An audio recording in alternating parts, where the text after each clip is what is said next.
Hello friends, welcome to my channel. இன்னைக்கு நம்ம சேனல்ல நான் ஆப்பிள வச்சு ஒரு புது வகையான டிஷ் தான் பார்க்க போறோம். crispy fry mix இருக்கு பாருங்க. இதையும் இந்த ஆப்பிளையும் வச்சு என்ன ஒரு புது வகையான டிஷ் பார்க்க போறோம்னு பாப்போம் फ्रेंड्स. வாங்க எப்படி பண்றதுன்னு பார்க்கலாம். ஒரு ஆப்பிளை எடுத்து அதோட தோலை சீவிட்டு உங்களுக்கு தேவையான அளவு சின்ன சின்னதா கட் பண்ணி எடுத்து வச்சுக்கோங்க. குட்டியா கட் பண்ணாத நடுவுல இருக்கிற விதையை எடுத்துட்டு தோலையும் சீவி வச்சேன்.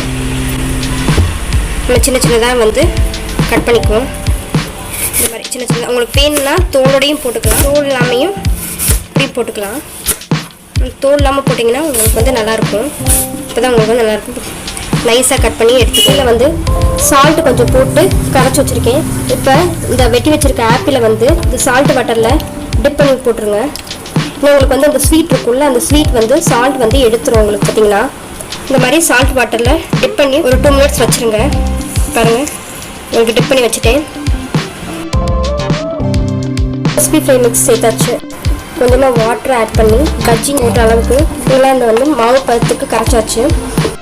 ஆப்பிளை வாட்டர்லேருந்து எடுத்து கிளாத்தில் வாட்டர் உறிஞ்சுற அளவுக்கு இந்த மாதிரி எடுத்து வச்சுருங்க. ஸ்டவ்வை ஆன் செஞ்சுட்டு ஆயில் கொஞ்சம் ஊற்றிடுவோம். ஹீட் ஆகுதான்னு பார்த்துக்கோங்க. இப்போ மிக்ஸ் பண்ணி வச்சுருக்கிற மாவில் இந்த மாதிரி ஒன்றா டிப் பண்ணி எடுத்து ஃப்ரை பண்ணுங்கள். இப்போ பாருங்கள், ப்ரௌனிஷ் கலரில் வந்துருச்சு. இந்த மாதிரி ப்ரௌன் கலரில் வரவும் எடுத்து இந்த பிளேட்டில் அப்படியே சர்வ் பண்ணிடுங்க.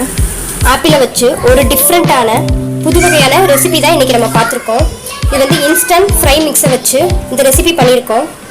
இப்போ இதோட டேஸ்ட் பார்த்திங்கன்னா இனிப்பு புளிப்பு எல்லாமே கலந்த ஒரு டேஸ்டியான ஒரு பஜ்ஜி தான். இது வரைக்கும் எல்லாருமே விரும்பி சாப்பிடுவாங்க. ஆப்பிள் இருந்துச்சுன்னா கண்டிப்பாக இந்த மாதிரி செஞ்சு கொடுங்க. வீட்டில் நீங்கள் ட்ரை பண்ணி பார்த்துட்டு எனக்கு கமெண்ட்டில் சொல்லுங்கள். அடுத்த வீடியோவில் இன்னும் ஒரு புது வகையான ரெசிபியோட நான் உங்களை சந்திக்கிறேன். இந்த மாதிரி நல்ல வீடியோஸ்க்கு கண்டினியூஸாக வாட்ச் பண்ணுங்கள், லைக் பண்ணுங்கள், ஷேர் பண்ணுங்கள், கமெண்ட் பண்ணுங்கள், சப்ஸ்கிரைப் பண்ணுங்கள். மறந்துடாமல் பக்கத்தில் இருக்க பெல் பட்டனை கிளிக் பண்ணிடுங்க ஃப்ரெண்ட்ஸ்.